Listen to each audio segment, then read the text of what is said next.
In goes some of the hibiscus tea. I used about 4 ounces of flowers in the whole gallon of water. Next in the honey. That makes it a mead. And then we shake. Make sure to give it a good long shake. We really want to get that honey incorporated in the mixture. Add the rest of the hibiscus tea. And then we want our yeast nutrients and our yeast. Give that a good stir.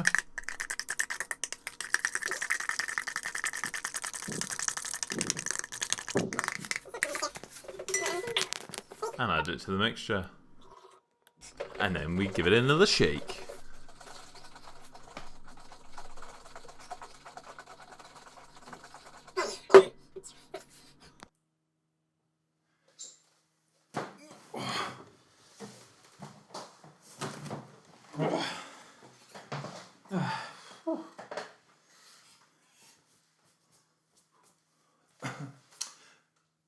Hello, we're tasting this Sauvignon Blanc, of course. No, especially if you can't be bothered to take the labels off. But no, let's try the Hibiscus Mead then. Oh, it smells good. I know it came out to about 5.5%.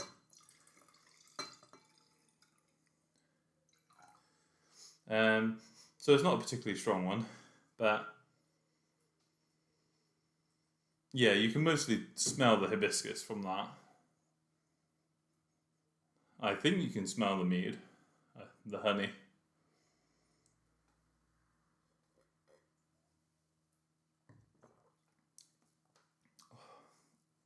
Yeah, that's strong on the hibiscus flavour.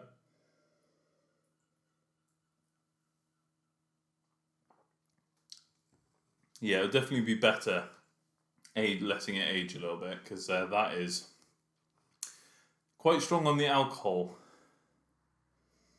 I would expected it a bit stronger on the hibiscus element rather than the alcohol, but most people do leave it for a couple of months at least to age a bit. So this has only been sitting in my fridge for about half a week. So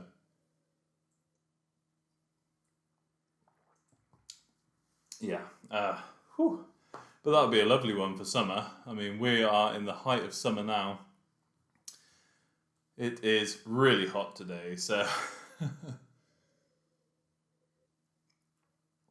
you just lie around half nude, covering up the important parts, you know. And yeah, I could see myself enjoying this a lot.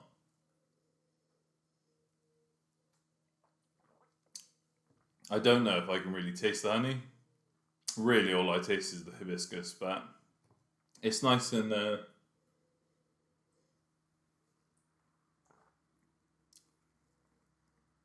yeah, I mean, it's nice and thick. Like, it's not too watery. It doesn't just disappear. And that hibiscus flavour really stays around. So, as long as you like a good strong hibiscus flavour, then yeah, then that's good. But otherwise, it would probably be better to tone that down quite a bit. But yeah, not too bad. I think I got about how many bottles? 4 bottles. I'll put the correct amount here for you. Yeah. Oh, I'm gonna go and enjoy this now. Cheerio.